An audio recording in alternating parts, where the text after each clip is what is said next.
சண்டைக்கோழி serial நாளைக்கான எபிசோடில் என்ன நடக்க போகுதுன்னு பார்க்கலாம் வாங்க. அதுக்கு முன்னாடி என்னுடைய சேனலை நீங்கள் சப்ஸ்கிரைப் பண்ணலைன்னா மறக்காமல் சப்ஸ்கிரைப் பண்ணிக்கோங்க. பக்கத்தில் இருக்கிற பெல் பட்டனையும் ப்ரெஸ் பண்ணிக்கோங்க. மகாக்கிட்டேயும் நந்தினிக்கிட்டேயும் உள்ள டாக்டர் என்ன தான் சொன்னார் அப்படின்னு கேட்டுட்ருக்கு. ரெண்டு பேரும் உள்ளே நடந்த விஷயத்தை சொல்கிறாங்க. டாக்டர் அவங்க ரெண்டு பேர்கிட்டையும் சமீபத்தில் விக்ரம் கிட்ட அவருக்கு ஞாபகம் இல்லாத விஷயத்த அவர்கிட்ட சொல்லி அவருக்கு ஃபோர்ஸ் பண்ணி ஞாபகப்படுத்தணும்னு நினச்சிங்களா அப்படின்னு கேட்குறாங்க.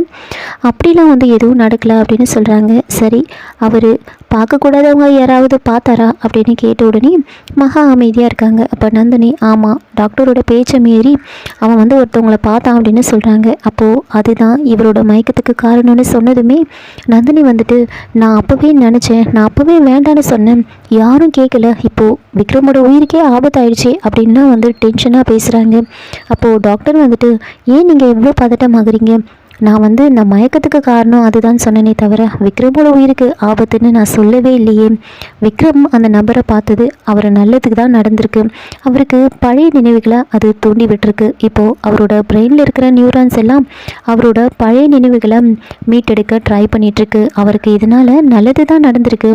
இப்போது ஏதோ ஒரு சில விஷயம் நடந்திருக்கு, அதனால் கூட இந்த மயக்கம் வந்திருக்கலாம் அப்படின்னு சொன்னதுமே மகா யோசிச்சு பார்க்குறாங்க. மகா ஸ்டெப்ஸ்லேருந்து இறங்கி வரும்போது கீழே தெரியாமல் தவறி விழ வருவாங்க. அப்போது விக்ரம் பிடிச்சிருப்பாரு. அப்போ விக்ரம் மகாவோட கண்ணையே பார்த்துட்ருப்பாரு. அப்போ விக்ரம் கிட்டே மகா கேட்குறாங்க, என்ன விக்ரம் அப்படி பார்த்துட்ருக்கீங்க அப்படின்னு கேட்க, இல்லை உங்களோட கண் என்னவோ டிஸ்டர்ப் பண்ணுது, என்னன்னு தெரியல அப்படின்னு சொல்லியிருப்பாங்க. அந்த விஷயத்தை யோசிச்சுக்கிட்டு அப்போது விக்ரம்க்கு அவரோட பழைய நினைவுகள் எல்லாமே திரும்பிடுமா அப்படின்னு கேட்க, கண்டிப்பாக திரும்பிடும் அப்படின்னு சொன்னாங்க. அப்போது எப்போ அவரோட பழைய ஞாபகங்கள் திரும்ப வரும் அப்படின்னு கேட்குறாங்க. அது என்னால் எக்ஸாக்டாக சொல்ல முடியாது, அது எப்போ வேணாலும் இருக்கலாம் அப்படின்னு சொன்னதுமே அதை கேட்டு நந்தினி ரொம்ப ஷாக் ஆகுறாங்க. இந்த விஷயத்தை அவங்கக்கிட்ட சொல்ல கிருபாவும் புலிமுருகனும் புலம்புறாங்க. இப்போ நாம் என்ன பண்ண போகிறோம் தெரியலையே அப்படின்னு சொல்லிட்டுருக்கு. அப்போது நந்தினி இப்போவும் என்கிட்ட ஒரு பிளான் இருக்குது, உடனே கிருபாவுக்கும் விக்ரமுக்கும் ரெஜிஸ்டர் மேரேஜ் பண்ணிடணும் அப்படின்னு சொல்கிறாங்க. என்னது ரெஜிஸ்டர் மேரேஜா, அதுக்கு விக்ரம் ஒத்துக்கணும்ல அப்படின்னு கேட்குறாங்க. கண்டிப்பாக நாம் தான் விக்ரமா ஒத்துக்க வைக்கணும். இப்போது அவனுக்கு பழைய ஞாபகங்கள் திரும்பலை, ஞாபகம் வந்துடும் தான் சொல்லியிருக்காங்க. ஆனால் அதுக்குள்ளே இவங்க ரெண்டு பேரோட கல்யாணத்தை நாம் முடிச்சாகணும். நான் சொல்கிற மாதிரி நீ செய், நீ சூசைட் பண்ணிக்கிற மாதிரி தூக்கு போட்டுக்கு போகிறேன்னு சொல்லி சும்மா நடி. அதுக்கப்புறமா விக்ரமே எதுக்காக நீ இப்படி பண்ணுறேன்னு கேட்பான். அப்போ நீ நம்மளோட லவ் மேட்டர் அம்மா அப்பாவுக்கு தெரிஞ்சிருச்சு, அவங்க இனிமேல் நமக்கு கல்யாணம் பண்ணி வைக்க மாட்டாங்க அப்படின்லாம் சொல்லி அவன்கிட்ட நடி, நான் சாக போகிறேன்னு சொல்லு. அதை கேட்டு விக்ரம் இவ்வளோ தானே விஷயம், இப்படி சொல்லியிருந்தா நாளைக்கே நாம் ரெஜிஸ்டர் மேரேஜ் பண்ணிக்கலாம் அப்படின்னு அவனே சொல்லுவான் அப்படின்னு சொல்கிறாங்க. சரி, நான் அப்படியே பண்ணுறேன் அப்படின்னு கிருபாவும் சரின்னு சொல்கிறாங்க. அங்கே ஜோதியும் விஜயும் இந்த விஷயத்தை கேட்டு ரொம்ப சந்தோஷப்படுறாங்க. அண்ணி, இதை சொல்கிறதுக்காக நீங்கள் இவ்வளோ தயங்கினீங்க, நான் வேறு என்னமோ நினச்சி ரொம்ப பயந்துட்டேன் அப்படின்லாம் பேசிகிட்டு இருக்க திடீர்னு நந்தினியும் புலிமுருகனும் பயங்கரமாக கத்துறாங்க. கிருபா ரூம்குள்ளே போயிட்டு கரெக்டாக தூக்கு போடுற மாதிரி துணியெல்லாம் கட்டிட்டு ரெடியாக நின்றுட்டுருக்காங்க. விஜயும் ஜோதி எல்லாரும் ஓடி வராங்க. என்ன சத்தம் கேட்குது அப்படின்னு சொல்லிட்டு ஓடி புலிமுருகன்கிட்டையும் நந்தினிக்கிட்டையும் கேட்குறாங்க, என்ன எதுக்காக இப்படி கத்திட்ருக்கீங்க அப்படின்னு கேட்க, அவங்க விடாமல் விக்ரம் எங்கே பார்க்க வாப்பா வாப்பான்னு ரெண்டு பேரும் மாற்றி மாற்றி விக்ரமை கூப்பிட்டுட்ருக்காங்க. அப்போ விஜய் யோ மாமா என்னதான் ஆச்சு சொல்லுன்னு கேட்க, என்ன இது விக்ரம் வருவான்னு பார்த்தா மற்றதுங்க எல்லாம் வருதுங்க அப்படின்னு விஜய்க்கு பதில் சொல்லாமல் அவர் பாட்டுக்கு கத்திட்டுருப்பாரு.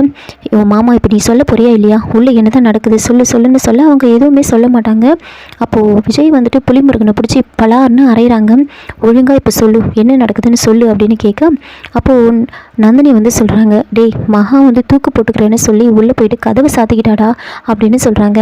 அதை கேட்டு விஜய் என்னது தூக்கு போட்டுக்க போகிறாங்களா, இதெல்லாம் முன்னாடி சொல்ல மாட்டிங்களா, நீங்கள் பாட்டுக்கு கத்திட்டு இருக்கீங்க அப்படின்னு சொல்ல ஒரு பக்கம் விக்கி மேடம் மகா கிட்ட கேட்குறாங்க, மேடம் என்ன மேடம் நடக்குது இங்கே, இவங்க பண்ணுறதெல்லாம் என்ன தான் பண்ணுறாங்க, ஏதோ பிளான் பண்ணுறாங்கன்னு மட்டும் தெரியுது அப்படின்னு சொல்ல, ஆமாம் இவங்க 3 பேரும் ஏதோ பிளான் பண்ணியிருக்காங்கன்னு தெரியுது, வெயிட் பண்ணி பார்ப்போம் என்ன தான் அப்படின்னு கொஞ்சம் கொஞ்சமாக போனால் தான் தெரியும் அப்படின்னு பேசிகிட்டு இருக்க, தூக்கு போட்டுக்க போகிறாங்கன்னு தெரிஞ்சதுமே மகா விஜயை கூட்டிகிட்டு போகிறாங்க. விஜயும் தனியாக வந்ததுக்கப்புறமா பின்னாடியே நந்தினி புலிமுருகன் எல்லாரும் வராங்க. ஜன்னலை ஓப்பன் பண்ணிவிட்டு பார்க்குறாங்க. அப்போ கிருபா துணியெல்லாம் கழுத்தில் கட்டிட்டு அப்படியே நின்றுட்டுருக்காங்க. புலிமுருகனும் நந்தினியும் மாற்றி மாற்றி விக்ரமே கத்திட்டு இருக்காங்க. டே விக்ரம் எங்கடா இருக்க வாடா அப்படின்னு சொல்ல, இந்த பக்கம் விஜய் மகா கிட்ட பேசிகிட்டு இருக்காங்க.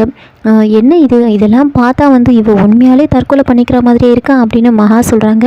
அப்போ விஜய் அதான் எனக்கும் சந்தேகமாக இருக்குது அப்படின்னு சொல்கிறாங்க. எனக்கு என்னமோ இவ அதுக்காக பிளான் பண்ணுற மாதிரி தெரியல. இவங்க பாருங்க, இவங்க தடுக்கிறதா இருந்தால் இவங்களே போய் தடுக்கலாம். எதுக்காக இவங்க விக்ரமோட பேரை சொல்லி கூப்பிட்டுட்டு இருக்காங்க? அங்கே தான் ஏதோ இவங்க பிளான் பண்ணுறாங்கன்னு தோணுது. ஏதோ விக்ரமை வச்சு காரியத்தை சாதிக்கணும்னு நினைக்கிறாங்க. அதுக்கு நாம் இடமே கொடுக்கக்கூடாது. விக்ரம் இங்கே வரத்துக்கு முன்னாடி நீங்கள் போயிட்டு கதவை உடச்சி அந்த கிருபாவை எப்படியாவது காப்பாற்றிடுங்க அப்படின்னு மகா சொல்ல, இன்னொரு பக்கம் நந்தினி வந்துட்டு புலிமுருகன் கிட்ட வந்து கேட்குறாங்க. அவங்க 2 பேரும் என்ன பேசிக்கிறாங்கன்னு தெரியலையே அப்படின்னு கேட்குறாங்க. நம்ம பிளானை எப்படி தடுக்கலான்னாங்கக்கா அவங்க பேசிகிட்டு இருப்பாங்க, நீ அதை பற்றிலாம் கண்டுக்காத, நீ விக்ரமை வந்து கூப்பிடு அப்படின்னு சொல்கிறாங்க. விக்ரம்னு பயங்கரமாக கத்துறாங்க. டேய், இந்த விக்ரம் எங்கடா போனான் அப்படின்னு சொல்ல, அக்கா அவன் இப்போ தான்க்கா மயக்கம் தெளிஞ்சிருப்பான், நீ கொஞ்சம் சத்தமாக கற்றுக்க அப்படின்னு சொல்ல 2 பேரும் பயங்கரமாக வந்து கத்திகிட்ருக்காங்க. கிருபா அப்படிலாம் பண்ணிடாத அப்படின்னு கத்திகிட்ருக்கு. இங்கே விஜய் வந்துட்டு கதவு உடைக்கிறதுக்காக ஓடி வராங்க. கதவை போட்டு பயங்கரமாக வந்து தட்டிகிட்டே இருக்காங்க. அப்போது புலிமுருகன் ஓடி வந்து, டே மாப்பிள்ளை என்ன பண்ணுற அப்படின்னு கேட்க, நான் கதவு உடைக்க போகிறேன், ஃபுல்லாக தூக்கு போட்டுக்க போகிறேன்னு போயிருக்கா, நான் இப்போ பார்த்துட்டு அமைதியாக இருக்க முடியுமா, நான் கதவு உடைக்க போகிறேன் அப்படின்னு சொல்ல புலிமுருகன் வந்துட்டு, அதெல்லாம் நீ பண்ணக்கூடாது, நான் யாரையும் அந்த மாதிரிலாம் பண்ண விட மாட்டேன் அப்படின்னு சொல்லி புலிமுருகன் போய் தடுக்கிறாரு. யாரும் உள்ளே போகக்கூடாது, நான் விட மாட்டேன் அப்படின்னு சொல்லி விஜயை பிடிச்சி தள்ளுறாங்க. எல்லாரையும் பிடிச்சி தள்ளுறாங்க. புலிமுருகன் வந்துட்டு, நீ உள்ளவே வரக்கூடாது, விக்ரம் வர வரைக்கும் யாரும் எதுவும் பண்ணக்கூடாது அப்படின்னு சொல்லிட்டு அப்படியே வந்து அந்த கதவு முன்னாடி நின்றுட்டுருக்காங்க. உடனே வந்துட்டு ஜோதியும் மகாவும் வந்து கையில் கிண்ணம் ஜல்லிக்கரண்டி எல்லாத்தையும் எடுத்துகிட்டு வந்து புலிமுருகனை போட்டு அடிக்கிறாங்க. போட்டு அடித்து புலிமுருகனை பிடிச்சி தள்ளுறாங்க. கதவு வந்து உடைக்கிறதுக்கு ட்ரை பண்ணிகிட்ருக்காங்க. நந்தினி வந்துட்டு விக்ரமை தேடிக்கிட்டு வெளியெல்லாம் வந்து போயிட்டு தேடிட்டு இருப்பாங்க. விக்ரம் ரூமில் இல்லை அப்படின்னு தெரிய வருது. உள்ளே இருந்து கிருபா வந்துட்டு கதவு உடைக்கிற சத்தம் கேட்குது. விக்ரம் வந்துட்டாருன்னு நினைக்கிறேன், எப்படியும் வந்து உள்ளே வருவார் அப்படின்னு கிருபா வந்து வெயிட் பண்ணிட்டு இருக்காங்க. நந்தினி எல்லா இடத்துலையும் தேடி பார்த்துட்டு விக்ரமுக்கு வந்து கால் பண்ணுறாங்க. விக்ரம் நீ எங்கே போயிட்ட அப்படின்னு கேட்க, அம்மா நான் வெளியே போயிருந்தேன், இப்போ தான் வந்தேன் அப்படின்னு சொல்கிறாங்க. அப்போது இந்த மாதிரி மகா வந்து தூக்கு போட்டுக்கிறேன் ரூம்குள்ளே போயிட்டு கதவை சாத்திக்கிட்டா அப்படின்னு சொல்ல, என்னது தூக்கு போட்டுக்கிறேன்னு போயிட்டாளா, என்ன நடந்துச்சு அப்படின்னு கேட்க, எல்லா விஷயத்தையும் விக்ரம் கிட்ட வந்து சொல்கிறாங்க. நீ உடனே வாப்பா அப்படின்னு சொல்ல விக்ரம் அங்கே வராங்க. விக்ரம் அங்கே வந்து கிருபாவை வந்து காப்பாற்றி வெளியில் கூட்டிகிட்டு வராங்க. அப்போ தான் விக்ரம் என்னதான் ஆச்சு, எதுக்காக நீ இப்படியெல்லாம் பண்ணுற அப்படின்னு கேட்குறாங்க. அப்போ வந்துட்டு கிருபா வந்துட்டு நந்தினி சொன்ன மாதிரியே சொல்கிறாங்க. அப்போ நந்தினி வந்து சொல்கிறாங்க, இங்கே பாரு விக்ரமா, இப்போது அவங்க வீட்டில் விஷயம் வந்து தெரிஞ்சிருச்சு, நாளைக்கே நாம் ரெஜிஸ்டர் மேரேஜ் பண்ணிட்டோன்னா அவங்க அம்மா அப்பாவால் இல்லை வேறு யாராலையும் வந்து உங்கள் 2 பேரையும் வந்து பிரிக்க முடியாது, நாளைக்கே நாம் ரெஜிஸ்டர் மேரேஜ் வச்சுக்கலாம் அப்படின்னு சொல்கிறாங்க. அப்போ விக்ரம் வந்து கொஞ்சம் யோசிக்கிறாங்க. உடனே கிருபா வந்துட்டு, உங்களுக்கு இஷ்டம் இருந்தால் சொல்லுங்கள், இல்லைன்னா விட்டுருங்க, நான் போயிட்டு தூக்க மாட்டிட்டு செத்து போகிறேன் அப்படின்னா வந்து ஆக்ட் பண்ணுறாங்க. உடனே விக்ரம் வந்துட்டு சொல்கிறாங்க, அம்மா நீங்கள் என்ன நினைக்கிறீங்களோ அதை பண்ணுங்கள், நாளைக்கு நீங்கள் என்ன சொன்னாலும் நான் செய்கிறேன் அப்படின்னு சொல்கிறாங்க. அதை கேட்டு மகா ரொம்பவே ஷாக் ஆகுறாங்க. இதோட இந்த எபிசோடை வந்து முடிச்சிருக்காங்க. என்னோட ரிவ்யூ பிடிச்சிருந்தால் லைக் பண்ணுங்கள், மறக்காமல் சப்ஸ்கிரைப் பண்ணுங்கள். தேங்க்யூ.